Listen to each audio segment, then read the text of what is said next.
The alarm on my console screamed before I even understood what it meant. My name is Sarek, and I have served 12 cycles in the Alliance fleet, first as a navigator, then as an intelligence officer assigned to observe the newest member of our coalition, a species called humans. That morning, on the observation deck of the station Halvin's Reach, I was reviewing routine supply manifests when every screen around me turned red at once. "Report," I said, my voice tighter than I wanted it to be. Lyra, the young technician beside me, did not answer right away. She was staring at a single reading on her console, and her hands had stopped moving over the controls. "Lyra, sir, we have a seismic reading, not from a planet, from open space." I felt my stomach fold in on itself. Space does not shake. Space has no ground to tremble, no plates to shift, no reason to send a shudder through a hull 3 systems away. And yet the reading was there, plain and undeniable, a wave of force that had rippled through the vacuum and touched our sensors like a hand brushing against a curtain. Where did it originate? She traced the signal back, her fingers moving faster now. "Human territory, sir. The outer belt near their 4th colony world. But there is no record of an explosion, no debris, no distress call, nothing at all except the wave itself." I looked at the star chart on the main display, at the small, quiet cluster of systems that humans called their home. They had joined our coalition only a few cycles ago, welcomed with polite, distant courtesy, the way you welcome a smaller cousin to a family gathering. They had few warships. Their engines were slow by our standards. Their weapons, when we bothered to catalog them, ranked near the bottom of every species in the coalition. We had assigned them supply routes and border patrols, tasks that mattered little because that was all we believed they were capable of. And yet something out there, in their quiet corner of the galaxy, had just shaken the fabric of space itself. "Send a formal inquiry," I told Lyra. "Keep it polite. Ask if everything is well." She sent the message. The reply came back within minutes, and it was so calm, so utterly unbothered, that it left me more unsettled than any alarm could have. "Everything is fine," it read. "Routine testing. No cause for concern." Routine testing. I read those 2 words perhaps a dozen times before I finally set the message aside. "I want you to understand something about my people, and about the coalition we belong to. We are old. Our alliance has stood for longer than most species can count in their own recorded history. We have fought a long, grinding conflict against a threat that calls itself the devouring current, an enemy that spreads across star systems the way mold spreads across bread, patient and relentless and impossible to reason with. We have lost worlds to them. We have lost friends. And in all that time we believed we understood the shape of power in this galaxy. We knew which species could stand and fight, and which could only watch from a distance and hope. Humans, we believed, belonged firmly in the second group. They came to us seeking membership only recently, a small, fractured species from a single world, still healing from wars among themselves, still building their first true generation ships. Our elders debated for weeks whether to accept them at all. In the end, we did, mostly out of a quiet, unspoken guilt, the sense that turning away a species so plainly still finding its feet would reflect poorly on an alliance that claimed to value every form of life. We gave them small tasks. We gave them small ships. We watched them with the mild, distracted attention you give to a guest you do not expect to stay long. I was assigned to Earth's outer territories not because anyone believed the posting was important, but because it was considered safe, a gentle assignment for an officer between more demanding roles. I remember my superior, a stern woman named Adayet, telling me with a faint smile that I would have nothing to do there but drink their strange dark beverages and file reports that no one would read. For the first several months, she was right. Humans were, by every measure we applied, ordinary. Their cities were tidy but unremarkable. Their ships were slow and their weapons modest. Their engineers were friendly and talkative, always eager to share a meal or a story, always quick to laugh at themselves in a way I found oddly endearing. I began to enjoy my assignment, if I am honest. There was a warmth to human company that I did not often find among my own people, a directness in the way they spoke to you, looked at you, asked after your day. But even in those early months, there were small things I noticed and did not think much of at the time. Humans asked for mining rights to places no one else wanted: barren moons, dead asteroid fields, rocky husks with no resources worth extracting, at least none that our surveys had ever flagged as valuable. When I asked why, the answer was always some version of the same thing, delivered with an easy shrug. Raw material for construction projects, nothing exciting. Humans built factories in remote systems, far from any inhabited world, and staffed them with a strange mix of engineers who rotated in and out on tight schedules, never staying long enough to become truly familiar with the people around them. When I toured one such facility, early in my posting, I was shown gleaming assembly lines producing parts I did not recognize, and told, with a friendly smile, that it was simply infrastructure, nothing exciting. Humans, when asked about their long-term plans for their fleet, spoke vaguely of defense and preparation, but never gave specifics, and always changed the subject with practiced ease, usually toward some human custom or celebration they wanted to explain to me instead. None of it, on its own, seemed like anything more than the ordinary caution of a young species still finding its place among older, more powerful neighbors. I filed my reports. My superiors barely glanced at them. Humans were not a priority. Humans were, by every measure that mattered to the coalition, an afterthought. I want to be honest about something else too. There was a night, not long after that first strange seismic reading, when I sat with a human engineer named Daniel Cross on the observation deck of his station, sharing a drink he called coffee, dark and bitter, and somehow comforting once you grew used to it. We had become something like friends by then, in the easy way that happens when two people share long, quiet shifts far from anyone who truly understands their work. "You people are strange," I told him, only half joking. "You ask for the emptiest rocks in the galaxy and call it infrastructure." He laughed, a short, warm sound. "Every civilization builds strange things when nobody's watching, Sarek. You'd be surprised what history teaches you, if you actually pay attention to it. And what has your history taught you?" He was quiet for a moment, turning his cup slowly in his hands. "That the quiet ones usually have the most to say. They just wait until it matters." I laughed at the time, thinking it was simply another piece of human philosophy, delivered with their usual fondness for riddles, wrapped in casual conversation. I did not understand, not yet, how literal his words truly were. In the weeks after the seismic reading, other strange details began to accumulate. Small at first, then harder and harder to explain away. A moon that had appeared on our older survey charts, catalogued as uninhabited and unremarkable, simply stopped appearing in updated human records, as though it had never existed at all. When I asked about it, the answer was brief and unbothered. Reclassified. Nothing exciting. I began quietly compiling my own notes, separate from my official reports, a habit I had never needed before in my career. I noted the missing moon. I noted 3 more mining requests for barren systems far from any human colony.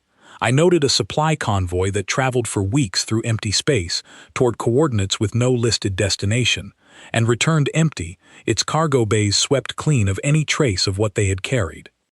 I brought these notes to Adayet during a routine check-in call, expecting at least a flicker of curiosity. She listened, nodded once, and told me plainly that the coalition had far greater concerns than the quiet habits of a junior species still learning how a modern alliance conducted itself. "They barely have warp capability," she said, not unkindly. "Whatever they are building, it is beneath our attention. Focus on the border patrols. Focus on the devouring current. That is where the real danger lies." I wanted to believe her. It would have been easier to believe her. But that night, back on Halvin's Reach, I pulled up the seismic data one more time, the wave that had rippled through open space, with no explosion behind it, no debris, no clear cause at all. I traced its epicenter again, more carefully this time, and found something I had missed before. The wave had not come from a single point. It had come from a line, long and impossibly straight, stretching across a distance that made no sense for any single event I could imagine. A line drawn across the dark, silent and precise, like a finger tracing a path no one else was meant to see. I did not sleep well after that. I told myself it was nothing, a strange but harmless quirk of an unfamiliar species, the kind of oddity every new member of the coalition brought with them at first. Humans were friendly. Humans were warm. Humans laughed easily and shared their strange bitter drinks, and asked after my family back home with what seemed like genuine care. And yet somewhere in their quiet, unremarkable territory, something vast and silent was taking shape, one barren moon at a time, one empty convoy at a time, one polite non-answer at a time. I did not know it then, but the galaxy around me was already changing, quietly, patiently, the way a storm gathers long before the first drop of rain ever falls. And humanity, the species we had welcomed into our alliance out of gentle, distracted pity, was building something in the dark that none of us, in all our long history, had ever imagined a young species capable of creating. I only knew, as I finally drifted toward an uneasy sleep that night, that the silence coming from Earth's quiet corner of the galaxy no longer felt peaceful to me. It felt like something was waiting. The request for a formal inspection took me 3 weeks to arrange, and even then, it only happened because Daniel Cross put in a word on my behalf. "You want to see the shipyards," he said, when I finally admitted what I was really after. We were walking through a garden dome on his station, one of the small green spaces humans built wherever they settled, full of plants that had no purpose except to be looked at and smelled. Most coalition officers never bother asking. Most coalition officers are not paid to notice things, I said. He smiled at that, though it did not quite reach his eyes. "I'll see what I can do." 2 days later, I was standing in a transport bay with a temporary pass clipped to my uniform, waiting for clearance to board a shuttle bound for a facility listed only as Site 14. Daniel stood beside me, quieter than usual, his hands in his pockets, watching the ships come and go with the distracted air of someone thinking about several things at once. "You do not have to come with me," I told him. "I know," he said. "I want to." The shuttle ride took almost 6 hours, far longer than I expected, for what had been described to me as a modest manufacturing outpost. When we finally dropped out of transit, I understood why. Site 14 was not modest. It was enormous, a sprawling structure built into the husk of what must once have been a small moon, its surface stripped and reshaped into long geometric corridors of metal and light. Ships moved around it in slow, careful patterns, far more of them than I had expected to find in a system with no listed colony. "This is a manufacturing outpost," I said, more to myself than to Daniel. "It's one of several," he said, watching my reaction carefully. I did not press him further, not yet. I wanted to see with my own senses before I asked questions that might only earn me another practiced, friendly non-answer. The tour itself was courteous, almost aggressively so. A young engineer named Grace Ellery led us through wide corridors, lined with humming machinery, explaining each section with the easy confidence of someone who had given this exact speech many times before. Here, refining stations, breaking down raw asteroid material into usable metals. Here, fabrication lines, producing structural components for what she called long-range infrastructure. Here, a testing chamber, sealed and off-limits, where she assured me nothing of interest was currently happening. Everything she showed me was plausible. Everything she said made a kind of surface sense. And yet the scale of it gnawed at me the entire time, a persistent, quiet wrongness I could not quite name. The refining stations processed more raw material in a single cycle than most coalition shipyards processed in a full rotation. The fabrication lines produced components in shapes I did not recognize from any warship, any station, any structure I had ever studied. "What are these for?" I asked, gesturing toward a rack of long, smooth cylinders being loaded onto a transport sled. Grace glanced at Daniel before answering, a small, quick look that told me more than her words did. "Structural supports," she said, "for a large-scale civil project. Nothing exciting." There it was again, Nothing exciting. I had heard those two words so often by now that they had begun to sound less like an answer and more like a wall, polished smooth and impossible to see past. Later that day, over a meal in the station's dining hall, I finally asked Daniel the question I had been holding back since we arrived. "Your people keep telling me nothing exciting is happening here," I said, "and yet I have never seen a species build infrastructure at this scale for a project with no name and no stated purpose." He set down his utensil and looked at me for a long moment, weighing something behind his eyes. "There's a name for it," he said finally, "among the engineers anyway. Not an official one, just something that stuck." "What is it?" "The hammer," he said, and then almost immediately gave a small self-deprecating laugh, as if embarrassed by his own words. "Sounds dramatic, I know. Engineers like dramatic nicknames for things that are mostly just very long and very boring to build." "The hammer," I repeated, "for a civil project." "For a big one," he said, "bigger than anything we've built before. That's all I can really tell you, Sarek, not because I don't trust you, because it isn't mine to tell." I let the matter rest that day, though it did not rest easily in my mind. I returned to Halvin's Reach with pages of notes, official and unofficial, and a growing certainty that whatever humans were building in the quiet edges of their territory, it was neither modest nor accidental. Over the following weeks, I began paying closer attention to details I had once dismissed as unrelated. Human engineers, when off-duty, occasionally slipped into casual references that meant nothing to outsiders but clearly meant something to them. Big Bertha, one older technician called it once, with the fond, weary affection people reserve for a difficult but respected elder. Another simply called it the long arm, and laughed when a colleague hushed him, as though he had said something faintly improper at a formal gathering. I brought these fragments to Adayat again, more carefully organized this time, hoping the sheer volume of small, strange details would finally earn her attention. She listened longer than before, her expression thoughtful, though her conclusion remained largely unchanged. "Every species has folklore," she said. "Nicknames for projects, exaggerated stories told over drinks. It does not mean there is a hidden weapon buried in their territory, Sarek. It means engineers like to feel important. And if I am wrong to worry," I said, "then no harm is done by looking closer. But if I am right, and no one is watching, we may not like what we eventually find." She studied me for a long moment, then sighed in the particular way superiors do when they have decided to indulge a subordinate rather than argue further. "Continue your observations, if it satisfies you, but do not let it consume your other duties. And Sarek, whatever you find, remember that humans are our allies. Approach this with curiosity, not suspicion." I promised her I would, and largely, I believed I did.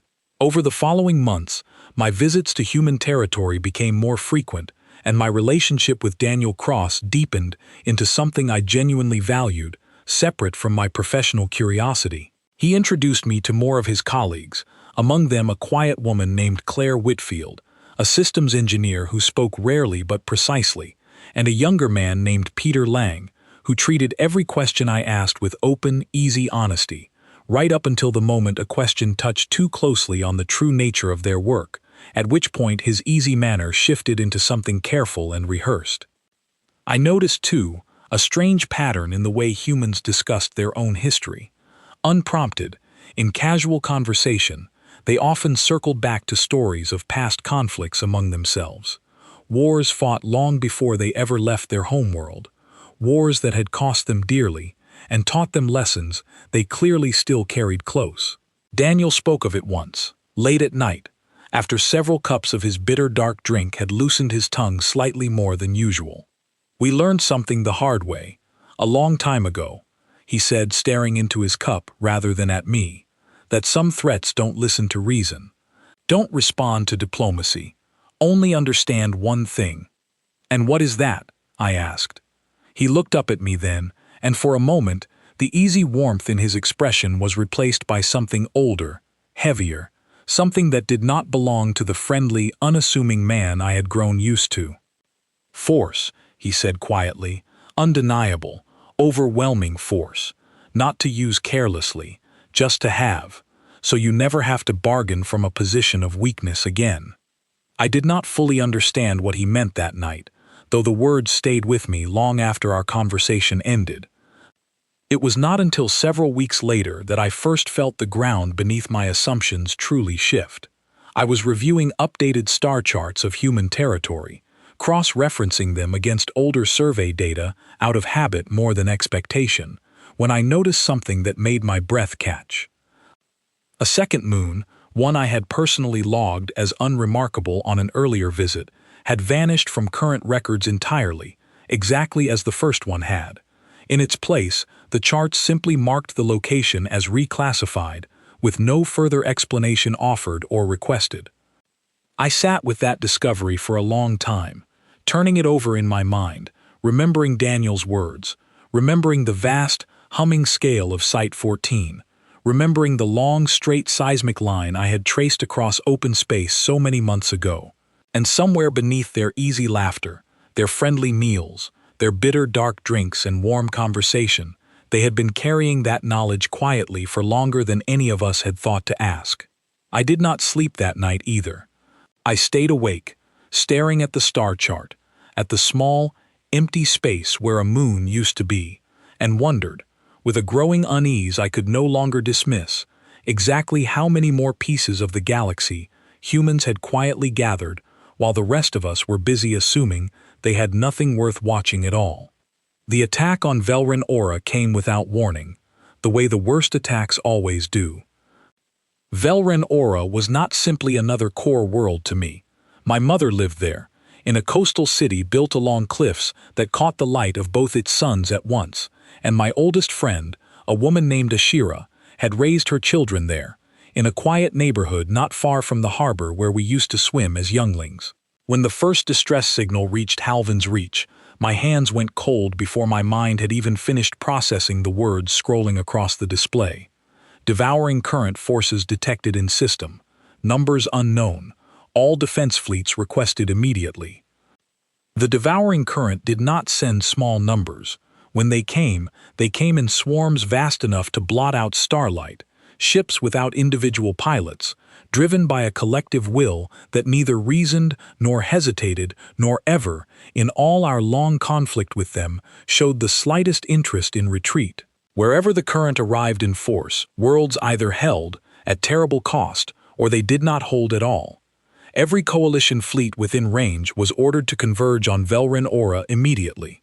I stood on the command deck of Halvin's Reach, watching the tactical display fill with the icons of our combined forces. More ships gathered in one place than I had seen assembled in cycles, and still, when the true scale of the current swarm resolved on our sensors, the numbers made my stomach turn to ice. We were outnumbered, badly. Every calculation our tacticians ran returned the same grim result, phrased in different, increasingly careful language, but always arriving at the same conclusion. Velrun Aura would fall. The only question that remained was how many of our people we could evacuate before it did, and how much of our combined fleet we would lose defending a retreat that felt, with every passing hour, more and more inevitable. The comm lines to the surface were already overwhelmed, thousands of voices trying to reach loved ones at once, and mine simply vanished into that flood, unanswered. It was Adayet who first suggested, in a moment of raw desperation none of us were proud of afterward, that we ask the humans for help. The room went quiet when she said it. Someone actually laughed, a short, bitter sound quickly stifled. Humans, whose fleet contributed a handful of modestly armed ships to coalition patrols, whose warp capability lagged behind every other member species, whose greatest contribution to the war effort so far had been logistics and supply routes. What could they possibly offer against a swarm large enough to darken an entire sky? But Adayet held firm, her voice steady, despite the fear I could see plainly in her eyes. We are out of better options. Send the request. I sent it myself, my hands shaking slightly as I typed the coordinates, the numbers, the desperate, plainly worded plea for any assistance humanity could offer. I did not expect much. I expected, at best, a polite acknowledgement and a few additional ships thrown into a fight that was already, by every measure we understood, lost. The reply came back faster than I expected, and it was shorter than I expected too. Understood. Stand by. Do not engage further. Clear the following coordinates immediately. Attached to the message was a narrow corridor of space, a long, precise line running directly through the heart of the current swarm, extending far beyond it, out past the edges of the system entirely. I did not understand the request at first. Adayet did not either. But something in the tone of the message, its flat, absolute certainty, convinced her to give the order anyway. Every coalition ship still in the area pulled back from that corridor, clearing a path we did not yet understand the purpose of, watching our sensors with a mixture of confusion and desperate, fragile hope. For nearly an hour, nothing happened. The current swarm continued its advance on Velrin Aura's outer defenses, and I watched, helpless, as our remaining ships fought a slow, grinding retreat, buying time for evacuation transports to lift as many people from the surface as they could. And then, all at once, every sensor across the fleet lit up at the same instant. I remember the exact moment because I was staring directly at the tactical display when it happened, my hand still hovering over a console, my mind still half-formed around a message to Ashira that I never finished writing. A reading appeared on our long-range sensors, originating from somewhere far outside the system entirely, a single point of impossible energy racing along the corridor humans had asked us to clear, moving at a speed our instruments struggled even to properly register. It did not take an hour to cross the distance. It did not take a minute. By the time the alert fully registered on my display, it had already happened. There was no explosion, not in the way I understood the word. There was no fire, no shockwave, no slow expanding cloud of debris drifting outward the way a destroyed fleet normally left behind. There was simply a flash, so brief and so total that our sensors briefly lost calibration entirely, and when they recovered, less than a second later, the vast, sky-darkening swarm of the devouring current was simply gone. Not damaged, not scattered. Gone, as though an enormous hand had reached across the void and wiped a stain from a window, leaving nothing behind but faint, drifting particles too small and too few to properly call wreckage. The command deck fell utterly silent. No one spoke. No one seemed to breathe. I stared at the display, at the empty space where an armada large enough to darken a sky had existed only seconds before, and felt something in my chest twist so sharply it was almost painful, a feeling I could not immediately name, some tangled combination of relief and awe, and a fear so deep it made my hands tremble against the console. "Confirm," Adayet finally said, her voice barely above a whisper. "Confirm the reading. Confirm it again."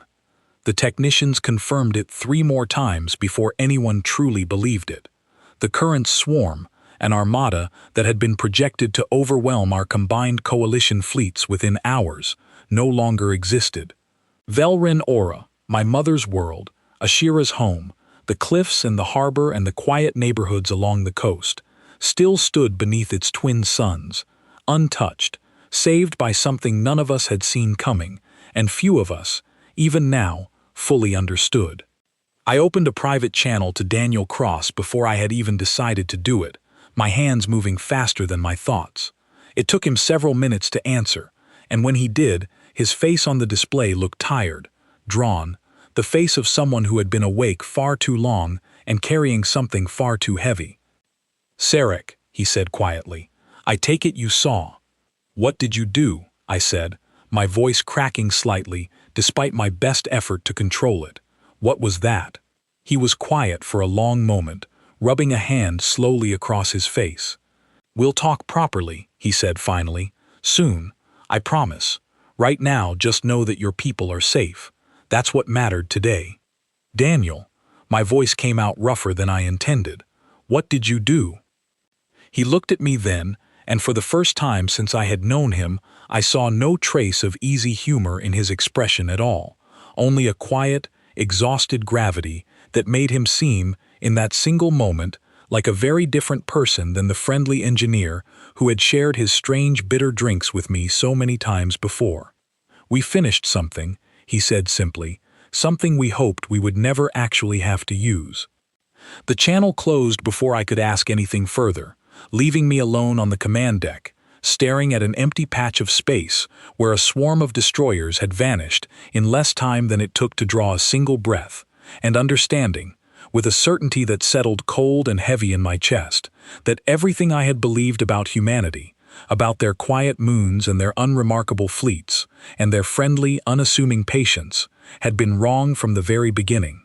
The galaxy had just witnessed something none of us had names for yet, and somewhere far beneath the surface of that silence, I understood that nothing about our alliance, or our understanding of who truly held power within it, would ever be quite the same again. 3 days after Velrun Aura was saved, I received an invitation I never expected to receive, a formal request from human authorities for a small coalition delegation to tour what they now called, plainly and without further disguise, the Long Reach Array. A diet chose me to lead the delegation, though I suspected the choice had less to do with rank and more to do with the fact that Daniel Cross had personally requested my presence. I traveled with 2 other officers, a stern logistics coordinator named Peter Halden and a quiet young analyst named Nora Bell, both of them as unsettled and curious as I was, though neither had spent as many months as I had quietly gathering fragments of a puzzle we were only now finally permitted to see completed. The shuttle ride to the array took nearly 2 full days, far longer than any journey I had taken within human territory before. As we approached, Daniel, who had insisted on meeting us personally, explained why. "It isn't really a single station," he said, standing beside me at the shuttle's viewport as the structure slowly resolved out of the darkness ahead. "It's a system, built across several former moons and dwarf planets, converted and hollowed out over more than 2 decades. What you're about to see took most of my working life to build." I did not fully understand what he meant until the structure came fully into view, and even then, my mind struggled to accept the scale of what I was looking at. It stretched for what our sensors measured as nearly 400,000 kilometers, a vast, segmented corridor of interlocking coil arrays, each one easily the size of a coalition capital ship, chained together in an unbroken line that curved gently along a path, clearly designed to accelerate something to speeds that made my instruments protest with error readings I had never seen before. Along its length, I could see the hollowed-out remains of what must once have been small moons, now reshaped into launch platforms, their surfaces studded with machinery I did not recognize. "This is what erased the Current's fleet," I said quietly, more statement than question. "This is the delivery system," Daniel corrected gently. "The weapon itself is simpler than you'd think, a mass of refined material, shaped and balanced, accelerated through the array until it reaches a fraction of light speed. At that velocity, the object itself barely matters anymore. What matters is the energy it carries when it arrives." Nora Bell, standing just behind us, made a small, strangled sound. "You are using kinetic impact," she said slowly, working through the implications aloud. "Not directed energy weapons, not explosives. You are simply throwing something so fast that the throwing itself becomes the weapon." "That's about the shape of it, yes," Daniel said, with a small, tired smile. We were brought aboard one of the central control stations, a modest facility compared to the vast scale of the array itself, staffed by a rotating team of engineers who greeted us with the same careful, guarded politeness I had grown used to over my months among them, though now, finally, without the practiced deflections that had once accompanied every question I asked. Grace Ellery, the engineer who had once shown me around Site 14 and told me, with a straight face, that its products were nothing exciting, met us there, looking somehow both exhausted and quietly proud. "You already saw the pieces," she said to me, without preamble. "The moons we reclassified, the convoys with no listed destination, the refining stations that produced more material than any project we officially acknowledged. You were right to notice, Sarek. You were right about almost everything." "Why?" I asked, and the single word carried more weight than I intended it to. "Why build something like this? Why keep it hidden for so long?" It was Daniel who answered, though he glanced first at Grace, as if silently asking permission to speak for all of them. "Our species has a long history of conflict among ourselves," he said, "longer and darker than most of what we ever shared with the Coalition in casual conversation. We learned, over centuries, that some threats do not respond to negotiation, do not respect boundaries, do not stop simply because you ask them to. We learned that the only thing some threats truly understand is the certainty that resistance carries a cost too enormous to accept. So you built a weapon capable of erasing an entire fleet in an instant," I said. "We built a weapon we hoped we would never need to use," Grace corrected quietly. "That's an important distinction, Sarek. This array wasn't built because we wanted power. It was built because we were terrified of what might happen if, one day, we needed exactly this kind of power and did not have it." "And you told no one," Nora said, her voice tight with something between accusation and disbelief. "Not the Coalition, not your closest allies. You allowed us to believe you were nearly defenseless." Daniel was quiet for a moment before answering, choosing his words with obvious care. "We did not lie to you," he said. "We simply did not volunteer information about a project that, until 3 days ago, we hoped would never need to exist beyond a set of blueprints and a very long, very expensive construction schedule. There is a difference between deception and discretion, even if I understand why it may not feel that way to you right now." I thought of every conversation we had shared over the preceding months, every warm meal, every bitter cup of dark coffee, every easy laugh and quiet, evasive answer. I thought of the strange, fond nicknames engineers had given their secret project: Big Bertha, the long arm, the hammer, spoken with affection rather than pride, the way you might speak of a difficult tool you respected rather than one you were eager to use. "You could have told me," I said, and I heard, embarrassingly, a note of genuine hurt creep into my voice. Daniel looked at me then, and his expression softened into something gentler, more familiar, closer to the friend I had known before all of this. "If I had told you, Sarek, what would you have done with that knowledge? Reported it to your command, watched them debate for cycles whether humanity had become a threat rather than an ally, watched trust that took months to build collapse in an afternoon, over a weapon we hoped, with everything we had, we would never actually need to fire." I did not have a ready answer for him, and the silence between us stretched long enough that Grace eventually broke it herself, gesturing for us to follow her deeper into the control station.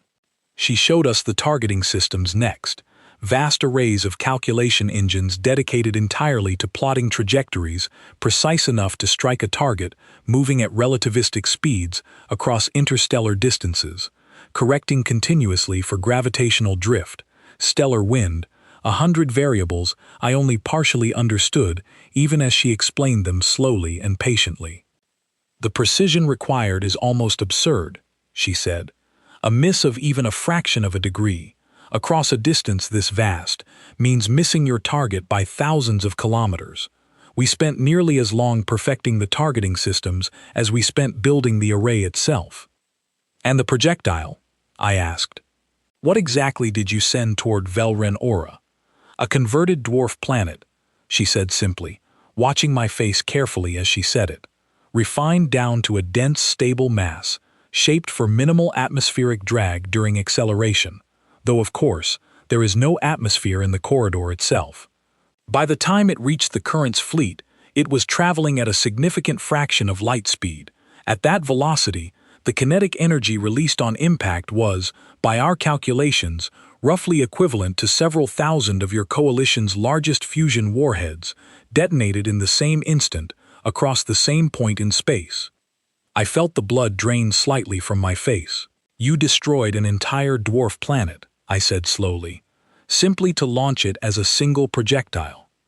We destroyed a dwarf planet that had no habitable surface, no strategic value, and no resources anyone in the coalition had ever expressed interest in," Grace said.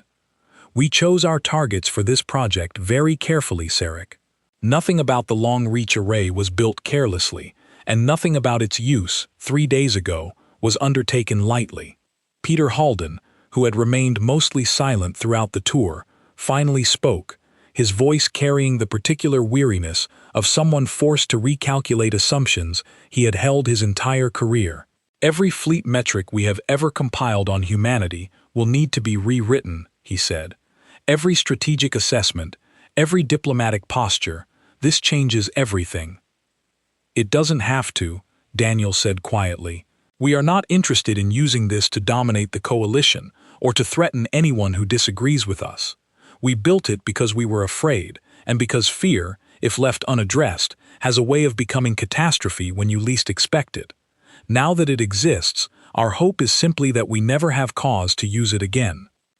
I walked the length of the central control station in silence after that, past engineers who nodded politely as we passed, past screens filled with calculations I only partly understood, past windows that looked out onto the vast curving line of the array itself, stretching farther than my eyes could properly follow into the dark. I thought of the moon that had vanished from our survey charts, reclassified without further explanation. I thought of the convoy that had traveled for weeks toward coordinates with no listed destination. I thought of Daniel's words, so many months ago, about a species that had learned, through hard and painful experience, that some threats only understand overwhelming force. I understood, finally and completely, that humanity had not been an afterthought at all. They had simply chosen, deliberately and carefully, to let the rest of the galaxy believe they were. What happens now?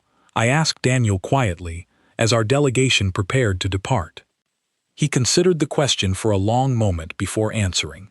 Now, he said, the rest of the galaxy finally knows what we are capable of.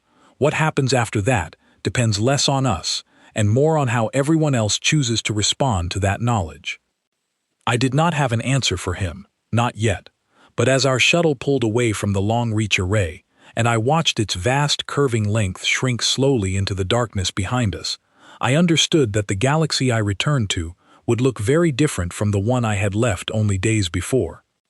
The news reached every corner of the coalition faster than any official channel could properly contain it. Within a single cycle, every member species had heard some version of the story, passed from station to station, from fleet to fleet, growing slightly with each retelling, though the core of it never needed exaggeration to feel enormous. Humanity, the quiet, modestly armed species we had welcomed into our alliance out of gentle obligation, had erased an entire armada of the devouring current in less time than it took to draw a single breath, using a weapon none of us had known existed until the moment it was already finished being used. I returned to Halvan's Reach to find the mood among my colleagues utterly transformed. Where once humans had been discussed with mild, distracted curiosity, now their name filled every conversation, spoken in tones that ranged from open gratitude to poorly disguised unease. A diet called me to her office within hours of my return, her expression harder to read than usual. "Tell me everything," she said, and I did, as completely and honestly as I could, describing the vast curving length of the long-reach array, the converted dwarf planet accelerated to a meaningful fraction of light speed, the careful, deliberate targeting systems built to strike with impossible precision across interstellar distances. She listened without interrupting, her hands folded tightly on her desk, and when I finished, she was quiet for a long moment before speaking again. "Do you believe them?" she asked. "When they say this was built from fear and not ambition?" I thought of Daniel's tired face on that first private channel, of Grace's careful, deliberate explanations, of the quiet, almost apologetic weight in every human voice I had heard discuss the array since. "Yes," I said, "I believe them." "Good," Adayet said, "because whether we believe them or not, no longer changes what they are capable of. Our task now is simply to decide how we choose to move forward, given that reality." The following weeks brought a flood of diplomatic activity, unlike anything I had witnessed in my career. Delegations from a dozen member species requested formal meetings with human representatives, some seeking reassurance, others seeking alliance, a few, I suspected, simply seeking to measure with their own eyes the species that had accomplished something the rest of the coalition had never managed in all our long conflict with the current. Humans, to their credit, met every delegation with the same calm, measured patience I had come to associate with Daniel and his colleagues.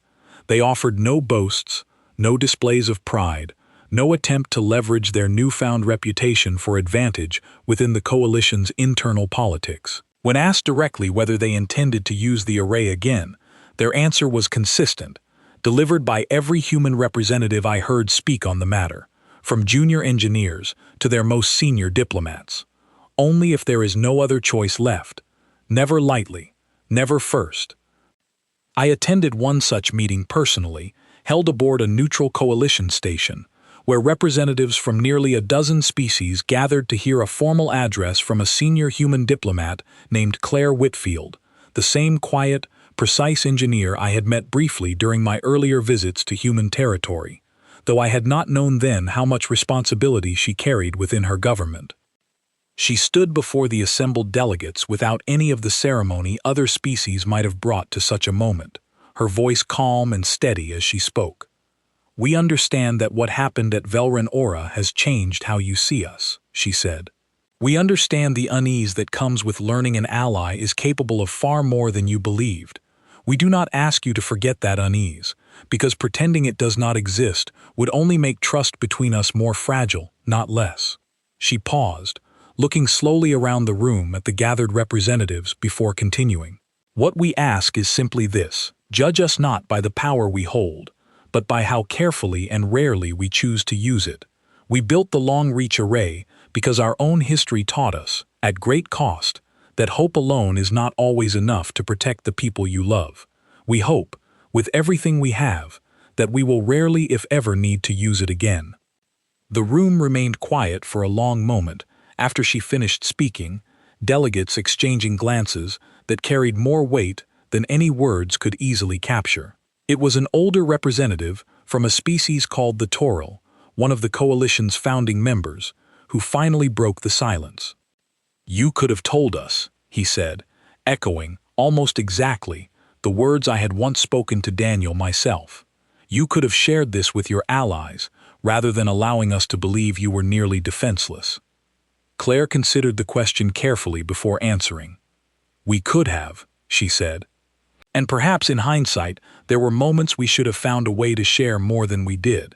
But I will ask you honestly, Representative, if we had told you decades ago that we were quietly building a weapon capable of erasing an entire fleet in an instant, would the coalition have responded with trust or with fear? Would you have seen a cautious ally preparing for a threat none of us can afford to lose to? Or would you have seen a new and unpredictable danger, one perhaps requiring containment of its own?" The representative did not answer immediately, and his silence, more than any words could have, seemed to settle the matter for the room. In the months that followed, I watched the galaxy slowly recalibrate itself around this new understanding of humanity, the way a body adjusts, gradually and sometimes uncomfortably, to a wound that has finally begun to heal. Trade agreements shifted. Diplomatic postures softened, then hardened again in places, then softened once more as trust, slowly and carefully, began to rebuild itself on both sides. Humans, for their part, did not change. That was, I think, what struck me most deeply of all. Daniel remained exactly the man I had known before, warm and easy in conversation, quick to laugh, quicker still to ask after my family, and the healing city of Velren Aura, where my mother, thankfully, remained safe and well beneath her twin sons. Grace continued her work at Site 14 with the same quiet, meticulous dedication she had always shown, though now, at least with me, she no longer needed to describe her projects as nothing exciting. I returned to human territory often in the months that followed, partly for official coalition business, but more often, I admit, simply because I had grown to genuinely value the friendships I had built there, friendships that had survived, even deepened, through the revelation of a secret so vast it had briefly threatened to overshadow everything else about the people who kept it. It was during one such visit, nearly a full cycle after the events at Velren Aura, that Daniel and I found ourselves once again sharing a quiet drink on the observation deck, where we had first spoken so casually about human history and human fears. so long before either of us understood how directly that conversation had touched on the truth. "You never really answered my question," I said, turning my cup slowly in my hands, watching the stars drift past the viewport in their slow, familiar patterns. "Why you never told anyone, not officially, not even quietly, between friends?" Daniel considered the question for a long moment, the way he often did before answering something that mattered to him. "You don't warn people with a weapon like that," he said finally. "Not really. A warning implies a threat, and a threat implies you might use it to gain something, to bend someone else's will toward your own advantage. That was never what the array was for." "Then what was it for?" I asked, though I suspected by then I already understood the answer. "To make sure we never had to bargain from a position of weakness again," he said quietly, "and to make sure, if the day ever came when we truly needed it, we would never have to use it twice." I thought about those words for a long time after our conversation ended, long after I had returned to Halvin's Reach, long after the initial shock of Velrin Aura had settled into something closer to quiet, uneasy understanding across the wider coalition. I thought about the strange, patient discipline it must have taken to build something so vast and so powerful, and to hold it in reserve for decades, sharing not even the barest hint of its existence with allies who had, in every other regard, welcomed humanity as one of their own. I thought, too, about my own initial assumptions. The ease with which I had dismissed humanity as an afterthought, a smaller cousin invited to the family gathering out of polite obligation rather than genuine respect. I wondered how many other assumptions I still carried, quietly and without examination, about species I believed I understood simply because their ships were slower, their weapons more modest, their manner more unassuming than my own. The galaxy's star charts, I noticed, carried a small, precise gap now, where an armada of the devouring current had once darkened the sky above Velrin Aura. It was such a small mark, barely worth noticing among the vast catalog of systems and fleets that made up our coalition's records. And yet, every time I saw it, I understood exactly what it represented, a silence so complete and so sudden that it had reshaped, in the space of a single heartbeat, how an entire galaxy understood the quiet, unassuming species living at its edges. Humanity had not asked for recognition. They had not demanded respect, or leveraged their newfound reputation for advantage within our coalition's careful, cautious politics. They had simply returned to their quiet moons and their unremarkable fleets, continuing the same patient, careful work they had always done, content, it seemed, to let their actions speak on their behalf, rather than their words. I think, in the end, that was what unsettled the wider galaxy most of all, more than the long-reach array itself, more than the vast, converted dwarf planet accelerated to a meaningful fraction of light speed, more than the silence that fell so completely over Velrin Aura's skies in the instant the devouring current's fleet ceased to exist. It was the quiet. Humanity had built something capable of erasing an armada in an instant, and had chosen for decades to say nothing about it at all, not out of deception, but out of a careful, deliberate discipline that few species in our long history had ever truly mastered. They had waited, patiently and without complaint, for a moment when their silence would finally matter more than any words could have, and when that moment came, they had let their actions answer every question the rest of us had once been too comfortable to ask.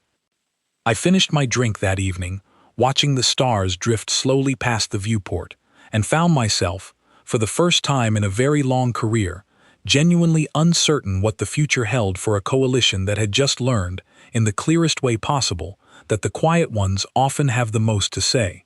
They simply wait, with remarkable patience, until the moment finally arrives when it matters most. And somewhere far below us, on a quiet world orbiting a modest star, humanity continued its work exactly as it always had, unbothered by the galaxy's sudden, careful attention, content to let its silence speak for itself, until the day, if it ever came again, when it would not need to.